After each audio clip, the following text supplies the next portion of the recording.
D'accord. Globalement présenté, Eugène nous a parlé de la situation de tout le bassin du Congo, présenté le contexte général des différents pays du bassin du Congo qui se sont lancés dans l'initiative du palmier à huile. Et il a précisé que nous avons environ 500 millions d'hectares de forêt, 500 millions d'hectares sur le bassin du Congo, avec 300 millions d'hectares de forêt, avec des taux de déforestation qui varient d'un pays à un autre. Oui.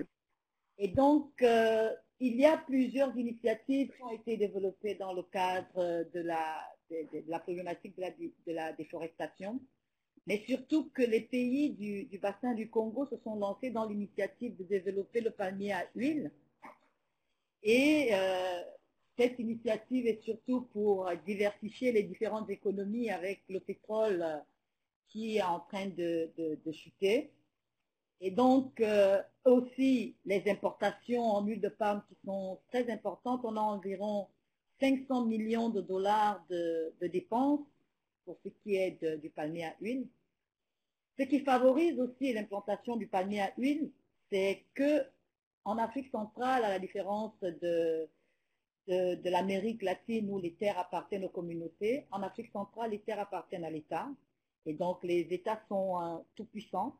Mais il y a aussi le climat agricole favorable qui a fait que ces initiatives-là se développent et que les États se lancent dans les stratégies de développement du palmier à huile.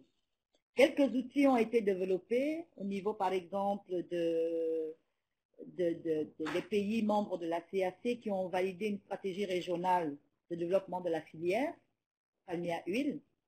Il y a une cartographie des potentiels de production qui a été faite par la RSTO, des initiatives comme TFA 2020, l'accord de Marrakech, mais aussi des compensations écologiques sur la pression croissante sur les forêts du bassin du Congo.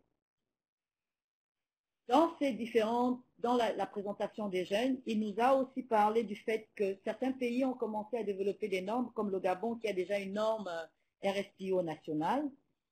Ils développent ensemble le VVF avec d'autres partenaires au niveau international, une base de données sur les hautes valeurs de conservation. Au niveau de la RDC, on a la réhabilitation plutôt des anciennes plantations parce que dans les années 60, la RDC était l'un des gros producteurs de palmiers à huile dans le bassin du Congo.